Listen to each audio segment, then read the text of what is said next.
आपका स्वागत है। आज के इस वीडियो में हम लोग बात करेंगे एमएस एक्सेस के बारे में कि एमएस एक्सेस क्या है और एमएस एक्सेस के कुछ बेनिफिट्स को हम लोग समझेंगे और एमएस एक्सेस के बेसिक इंटरफेस को हम लोग आज के वीडियो में समझेंगे। तो चलिए देख लेते हैं। तो सबसे पहले हम लोग एमएस एक्सेस के बारे में जान लेते हैं। तो एमएस एक्सेस को माइक्रोसॉफ्ट ऑफिस एक्सेस के नाम से भी जाना जाता है।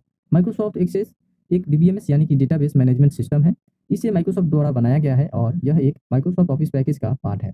इसका उपयोग डेटाबेस बनाने, डेटाबेस को मैनेज करने, एनालिसिस करने एवं रिपोर्ट्स बनाने में किया जाता है। एमएस एक्सेस एक प्रोप्राइटरी डेटाबेस मैनेजमेंट सिस्टम है। वहीं ये दूसरे डेटाबेस प्रोग्राम्स के साथ में भी कंपैटिबल होता है, क्योंकि ये ओपन डेटाबेस कनेक्टिविटी को सपोर्ट करता है, जिससे ये किसी दूसरे प्रोग्राम्स जैसे कि MySQL, visual FoxPro और ओरेकल जैसे डेटाबेस के प्रोग्राम्स के साथ डेटा शेयर और रिसीव कर सकता है।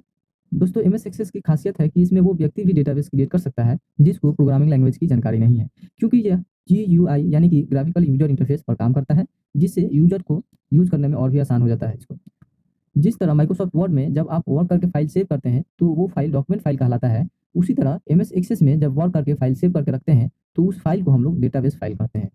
इसके बाद हम लोग माइक्रोसॉफ्ट एक्सेस के बेनिफिट्स को हम लोग समझ लेते हैं कि वो कौन-कौन से हैं। तो माइक्रोसॉफ्ट वर्ड के बहुत सारे बेनिफिट्स में से हम लोग कुछ बेनिफिट्स को इस वीडियो में समझेंगे।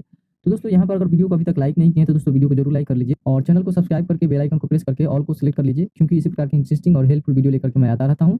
इसके बाद हम लोग देख लेते हैं बेनिफिट्स को। दोस्तों, यहाँ पर हम लोग एक एग्जांपल के थ्रू एमएस एक्सेस के बेनिफिट्स को जानेंगे।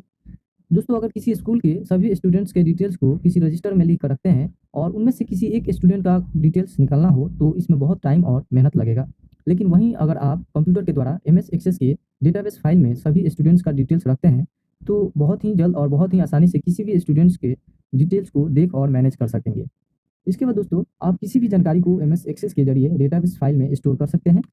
इसके बाद अगला जो बेनिफिट्स है, यहाँ पर किसी कंपनी का अगर बहुत बड़ा डेटा है तो उसको ऑर्गेनाइज करके सही तरीके से स्टोर कर सकते हैं। सर्चिंग टूल्स या आप अपना खुद का टूल्स क्रिएट कर सकते हैं और उस बड़ी डेटाबेस में से किसी भी बड़ी डेटा को आसानी से निकाल या देख सकते हैं। इसके बाद एमएस एक्सेस का यूज स्कूल्स, कॉलेजेस तथा कंपनियों इत्यादि में डेटा स्टोर करने तथा रिपोर्ट्स आदि तैयार करने में किया जाता है। इसके बाद एमएस एक्सेस में डेटाबेस फाइल को इनक्रिप्ट और पासवर्ड के द्वारा सिक्योर कर सकते हैं। इसके बाद एमएस एक्सेस के यूजफुल टूल्स का इस्तेमाल से मेहनत और समय का बचत होता है। तो दोस्तों, यहाँ पर हम लोग एमएस एक्सेस के कुछ बेनिफिट्स को और एमएस एक्सेस को समझे हैं। तो अगर अभी तक वीडियो को अगर लाइक नहीं किया तो दोस्तों वीडियो को जरूर लाइक कर लीजिए। तो दोस्तों, यहाँ पर अगर एमएस एक्सेस को यहाँ तक अगर समझ गए हैं तो कमेंट बॉक्स में यस टाइप करके बताइए कि आप समझ गए हैं। अगर आप नहीं समझे हैं तो कमेंट बॉक्स में नो टाइप करके बताइए कि आप नहीं समझे हैं। और यहाँ पर हम लोग बढ़ते हैं कि एमएस एक्सेस के कुछ बेसिक इंटरफेस को हम लोग समझ लेते हैं और उसको ओपन कैसे करेंगे इसको भी हम लोग समझ लेते हैं। तो दोस्तों, यहाँ पर हम लोग अपने डेस्कटॉप पर आ चुके हैं और इसके बाद हम लोग स्टार्ट बटन में जाएंगे। स्टार्ट बटन में जाने के बाद अगर यहाँ पर आपको एमएस एक्सेस शो नहीं करेगा तो आप ऑल प्रोग्राम्स में जाएंगे और ऑल प्रोग्राम्स में जाने के बाद माइक्रोसॉफ्ट ऑफिस में जाएंगे। तो यहाँ से हम लोग माइक्रोसॉफ्ट एक्सेस को ओपन कर लेते हैं और यहाँ पर जो है माइक्रोसॉफ्ट एक्सेस का ये मेन जो है इंटरफेस है। तो इसके बाद यहाँ पर आपको कुछ मिलेगा टेम्पलेट्स, तो इनको हम लोग बाद में समझेंगे। और यहाँ पर अगर आप पहले से कोई डेटाबेस फाइल क्रिएट करके रखे हैं तो वो जो है यहाँ पर शो करेगा। कोई भी डेटाबेस क्रिएट करने के लिए आपको यहाँ से ब्लैंक डेटाबेस को सिलेक्ट करना होगा और उसके बाद यहाँ पर जो है फाइल का नाम देना होगा कि आप किस फाइल से इसको सेव करना चाहते हैं और इसके बाद यहाँ से आप फाइल का लोकेशन चूज कर लीजिए। तो हम लोग डेस्कटॉप को सिलेक्ट कर लेते हैं और ओके कर देते हैं। तो यहाँ पर आपको एमएस एक्सेस के फाइल का फॉर्मेट दिखेगा ACCDB। तो ये जो है एमएस एक्सेस के फाइल का फॉर्मेट है ACCDB और एमएस एक्सेस का एक्सटेंशन होता है डॉट उसके बाद MDB जो स्मॉल लेटर में रहता है। तो आप इसको याद जरूर रखिएगा। इसके बाद यहाँ से आप फाइल का नेम चेंज कर सकते हैं। तो हम लोग यहाँ पर चेंज कर देते हैं, जय इनको देते हैं और इसके बाद क्रिएट पर क्लिक करेंगे।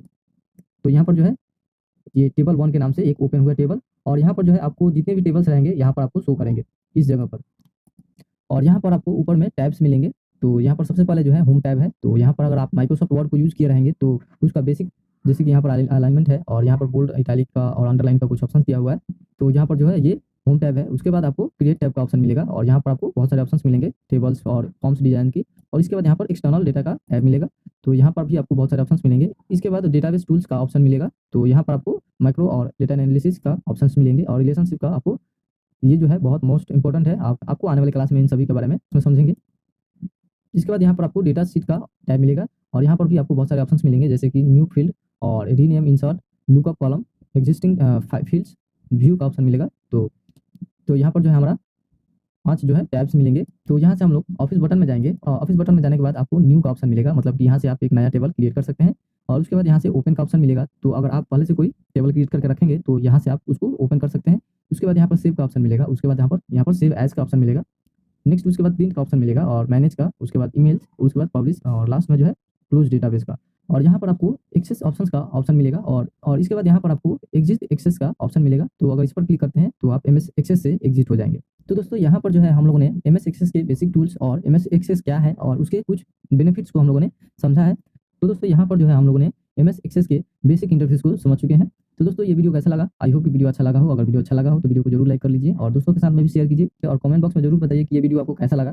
और चैनल को सब्सक्राइब करके बेल आइकन को प्रेस करके ऑल को सिलेक्ट कर लीजिए, क्योंकि इसी प्रकार की इंटरेस्टिंग और हेल्पफुल वीडियो लेकर के मैं आता रहता हूँ। तो मिलते हैं दोस्तों अगले वीडियो में। जय हिंद।